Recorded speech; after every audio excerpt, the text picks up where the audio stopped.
पाठ 8। क्या निराश हुआ जाए? Don't get disappointed.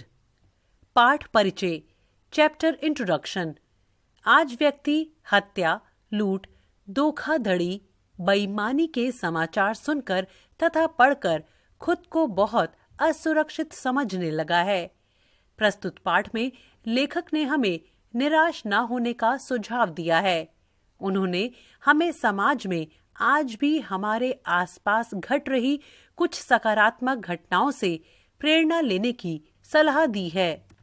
पाठ का उद्देश्य, चैप्टर ऑब्जेक्टिव, कौशल, वाचन श्रवण, पठन पाठन, मौखिक व लिखित प्रश्नोत्तर।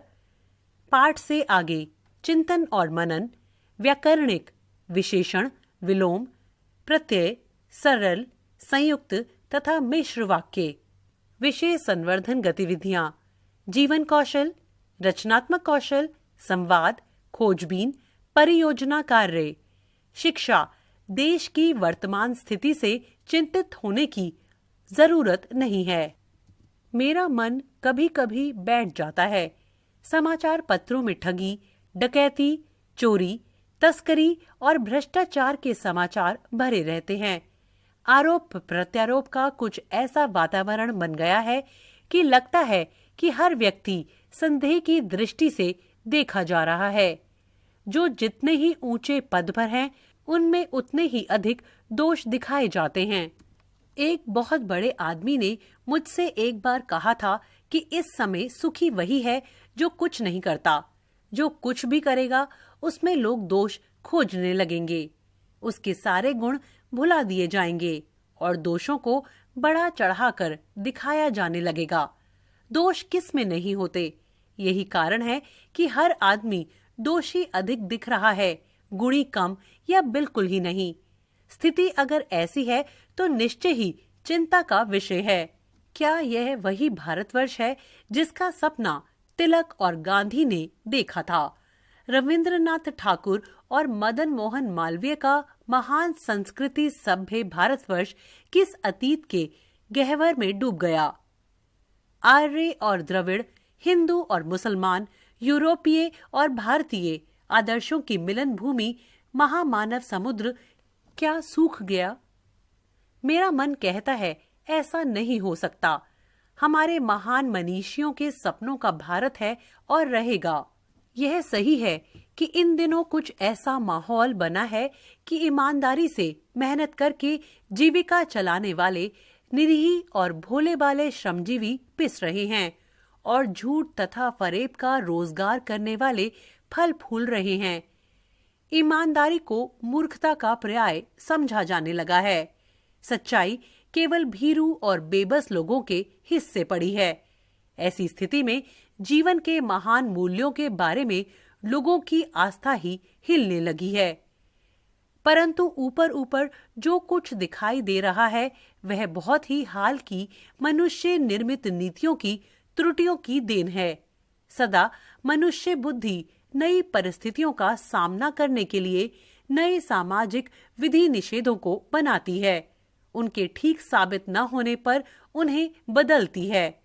नियम कानून सबके लिए बनाए जाते हैं, पर सबके लिए कभी कभी एक ही नियम सुखकर नहीं होते। सामाजिक कायदे कानून कभी युग युग से परीक्षित आदर्शों से टकराते हैं। इससे ऊपरी सतह आलोड़ित भी होती है। पहले भी हुआ है, आगे भी होगा। उसे देखकर हताश हो जाना ठीक नहीं है। भारतवर्ष ने कभी भी भौतिक वस्तुओं के संग्रह को बहुत अधिक महत्व नहीं दिया है। उसकी दृष्टि से मनुष्य के भीतर जो महान आंतरिक तत्व स्थिर भाव से बैठा हुआ है वही चरम और परम है। लोभ, मोह, काम, क्रोध आदि विकार मनुष्य में स्वाभाविक रूप से विद्यमान रहते हैं, पर उन्हें प्रधान शक्ति मान लेना और अपने मन तथा बुद्धि को उन्हीं के इशारे पर छोड़ देना बहुत निष्कृष्ट आचरण है। भारतवर्ष ने कभी भी उन्हें उचित नहीं माना। उन्हें सादा संयम के बंधन से बांधकर रखने का प्रयत्न किया है, परंतु भूख की उपेक्षा नहीं की जा सकती। बीमार के लिए दवा की उपेक्षा नहीं की जा सकती। गुमराह को ठीक रास्ते पर ले जाने के उपायों की उपेक्षा नहीं की जा सकती। हुआ यह है कि इस देश के कोटि कोटि दरिद्र जनों की हीन अवस्था को दूर करने के लिए ऐसे अनेक कायदे कानून बनाए गए हैं जो कृषि, उद्योग, वाणिज्य, शिक्षा और स्वास्थ्य की स्थिति को अधिक उन्नत और सुचारू बनाने के लक्ष्य से प्रेरित हैं। परंतु जिन लोगों को इन कार्यों में लगना है, उनका मन सब समय पवित्र नहीं होता। प्रायः वे लक्ष्य को भूल जाते हैं और अपनी ही सुख सुविधा की ओर ज्यादा ध्यान देने लगते हैं। व्यक्ति चित्त सब समय आदर्शों द्वारा चालित नहीं होता। जितने बड़े पैमाने पर इन क्षेत्रों में मनुष्य की उन्नति के विधान बनाए गए, उतनी ही मात्रा में लोभ, मोह जैसे विकार भी विस्तृत होते गए। लक्ष्य की बात भूल गए, आदर्शों को मजाक का विषय बनाया गया और संयम को दकियानूसी मान लिया गया। परिणाम जो होना था वह हो रहा है। यह कुछ थोड़े से लोगों के बढ़ते हुए लोभ का नतीजा है, परंतु इससे भारतवर्ष के पुराने आदर्श और भी अधिक स्पष्ट रूप से महान और उपयोगी दिखाई देने लगे हैं। भारतवर्ष सदा कानून को धर्म के रूप में देखता आ रहा है। आज एकाएक कानून और धर्म में अंतर कर दिया गया है। धर्म को धोखा नहीं दिया जा सकता, कानून को दिया जा सकता है। यही कारण है कि जो लोग धर्म भीरू हैं, वे कानून की त्रुटियों से लाभ उठाने में संकोच नहीं करते। इस बात के पर्याप्त प्रमाण खोजे जा सकते हैं कि समाज के ऊपरी वर्ग में चाहे जो भी होता रहा हो, भीतर भीतर भारतवर्ष अब भी यह अनुभव कर रहा है कि धर्म कानून से बड़ी चीज है। अब भी सेवा, ईमानदारी, सच्चाई और आध्यात्मिकता के मूल्य बने हुए हैं। वे दब अवश्य गए हैं, लेकिन नष्ट नहीं हुए। आज भी मनुष्य मनुष्य से प्रेम करता है, महिलाओं का सम्मान करता है, झूठ और चोरी को गलत समझता है, दूसरे को पीड़ा पहुंचाने को पाप समझता है। हर आदमी अपने व्यक्तिगत जीवन में इस बात का अनुभव करता है। समाचार पत्रों में जो भ्रष्टाचार के प्रति इतना आक्रोश है, वह यही साबित करता है कि हम ऐसी चीजों को गलत समझते हैं और समाज में उन तत्वों की प्रतिष्ठा कम करना चाहते हैं जो गलत तरीके से धन या मान संग्रह करते हैं। दोषों का पर्दाफाश करना बुरी बात नहीं है। बुराई यह मालूम होती है कि किसी के आचरण के गलत पक्ष को उद्घाटित करते समय उसमें रस लिया जाता है और दोषोद्घाटन को एकमात्र कर्तव्य मान लिया जाता है। बुराई में रस लेना बुरी बात है। अच्छाई को उतना ही रस लेकर उजागर ना करना और भी बुरी बात है। सैकड़ों घटनाएं ऐसी घटती हैं जिन्हें उजागर करने से लोक चित्त में अच्छाई के प्रति अच्छी भावना जागती है।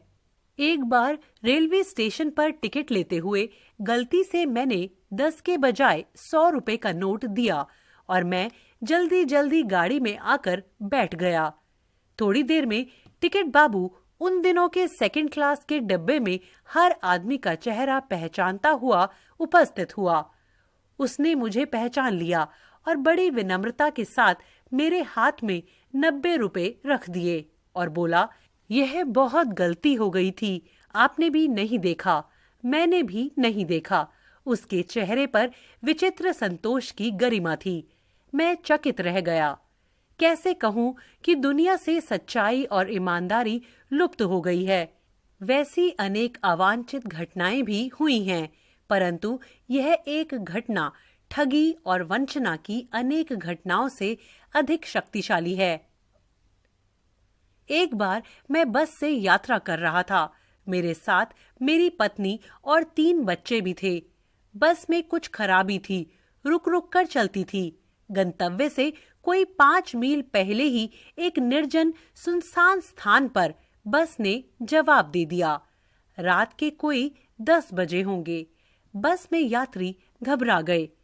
कंडक्टर उतर गया और एक साइकिल लेकर चलता बना।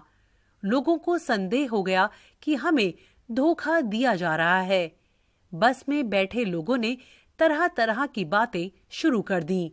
किसी ने कहा यहाँ डकैती होती है, 2 दिन पहले इसी तरह एक बस को लूट लिया गया था। परिवार सहित अकेला मैं ही था। बच्चे पानी पानी चिल्ला रहे थे। पानी का कहीं ठिकाना ना था। ऊपर से डाकुओं का डर समा गया था। कुछ नौजवानों ने ड्राइवर को पकड़कर मारने पीटने का हिसाब बनाया। ड्राइवर के चेहरे पर हवाइयां उड़ने लगी। लोगों ने उसे पकड़ लिया। वह बड़े कातर ढंग से मेरी ओर देखने लगा और बोला, हम लोग बस का कोई उपाय कर रहे हैं, बचाइए, ये लोग मारेंगे। डर तो मेरे मन में भी था, पर उसकी कातर मुद्रा देखकर मैंने यात्रियों को समझाया कि मारना ठीक नहीं है। परंतु यात्री इतने घबरा गए थे कि वे मेरी बात सुनने को तैयार नहीं हुए। कहने लगे, इसकी बातों में मत आइए, धोखा दे रहा है। कंडक्टर को पहले ही डाकुओं के यहाँ मैं भी बहुत भयभीत था, पर ड्राइवर को किसी तरह मारपीट से बचाया। 1.5-2 घंटे बीत गए। मेरे बच्चे भोजन और पानी के लिए व्याकुल थे। मेरी और मेरी पत्नी की हालत बुरी थी। लोगों ने ड्राइवर को मारा तो नहीं, पर उसे बस से उतारकर एक जगह घेर कर रखा। कोई भी दुर्घटना होती है तो पहले ड्राइवर को समाप्त कर देना उन्हें उचित जान पड़ा। मेरे गिड़गिड़ाने का कोई विशेष असर नहीं पड़ा। इसी समय क्या देखता हूँ कि एक खाली बस चली आ रही है और उस पर हमारा बस कंडक्टर भी बैठा हुआ है। उसने आते ही कहा, अड्डे से नई बस लाया हूँ, इस बस पर बैठिए। वह बस चलने लायक नहीं है। फिर मेरे पास एक लोटे में पानी और थोड़ा दूध लेकर आया और बोला, पंडित जी, बच्चों का रोना मुझसे देखा नहीं गया, वहीं दूध मिल गया, थोड़ा लेता आया। यात्रियों में फिर जान आई। सबने उसे धन्यवाद दिया। ड्राइवर ने माफी मांगी